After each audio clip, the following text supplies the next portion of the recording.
Olá, bem-vindos a mais uma aula da disciplina de Sociologia 3. Nós vamos dar continuidade ao tema, estudando um pouquinho da história das teorias raciais desse período de 1870 a 1930.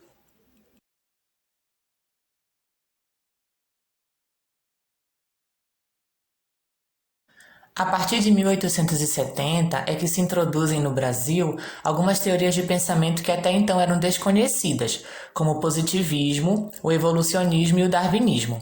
Essas teorias aparecem nos debates e reflexões sobre as diferenças entre os homens naquele século.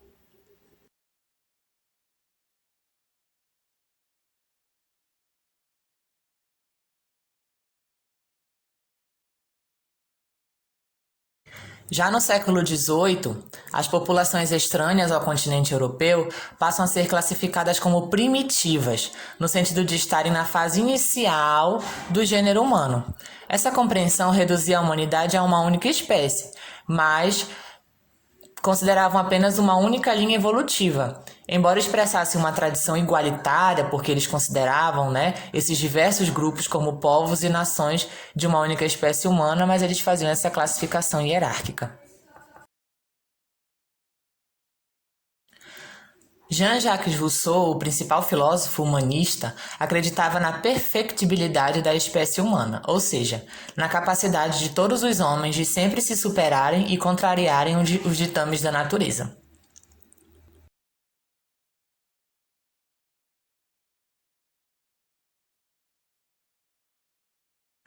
Mas as análises sobre o Novo Mundo se intensificaram a partir da segunda metade do século XVIII, período que corresponde ao maior conhecimento e colonização dos novos territórios pelos europeus.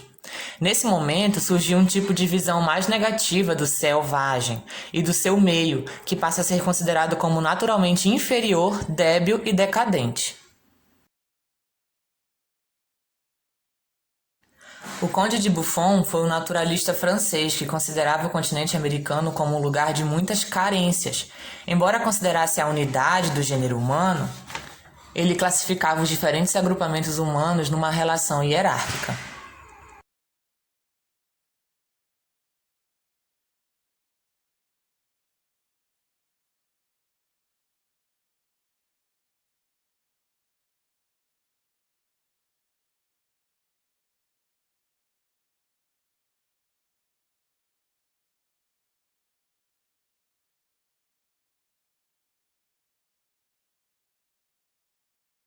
No início do século XIX, o termo raça foi introduzido na literatura por Georges Cuvier e significava as heranças físicas permanentes entre os vários grupos humanos.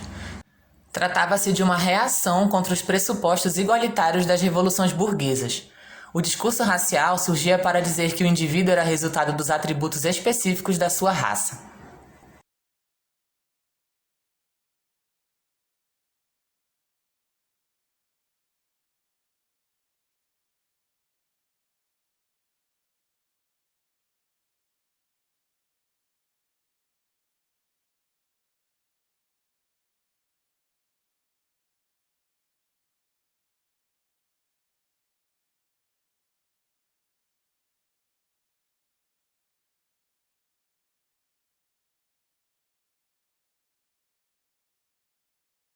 Até meados do século XIX, existiam duas vertentes importantes que explicavam a origem do homem: a visão monogenista e a poligenista.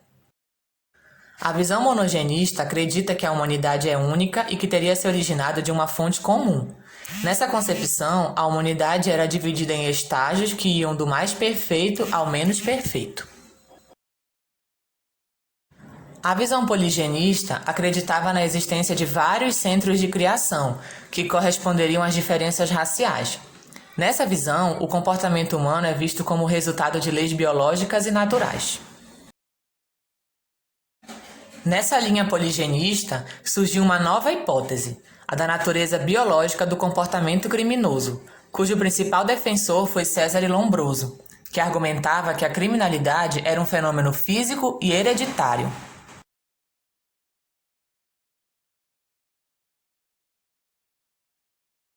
O poligenismo insistia na ideia de que as diferentes raças humanas constituiriam espécies diversas.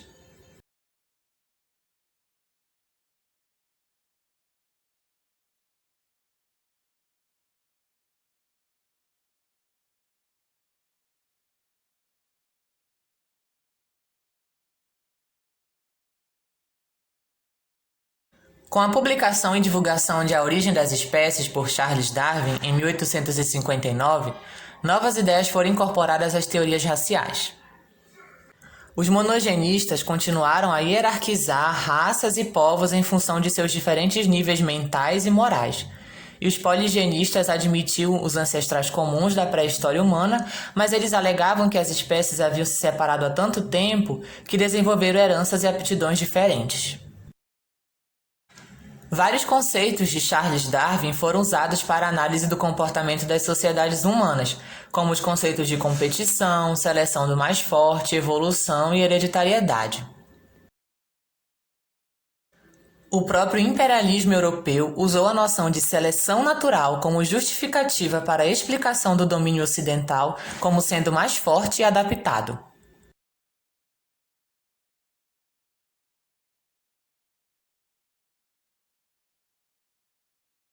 Foi nesse contexto que surgiu o darwinismo social, ou teoria das raças. Essa perspectiva via a miscigenação de forma pessimista, pois ela valorizava os tipos puros das raças, e a miscigenação seria não apenas uma degeneração racial, como social também.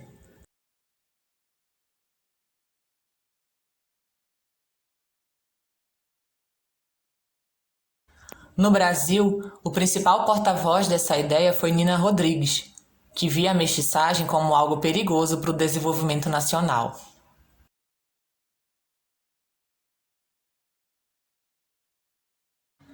Vocês conseguem medir o impacto que essas teorias têm para as relações sociais no Brasil? Bom, eu deixo que vocês pensem nessa resposta e nos vemos em breve. Até logo!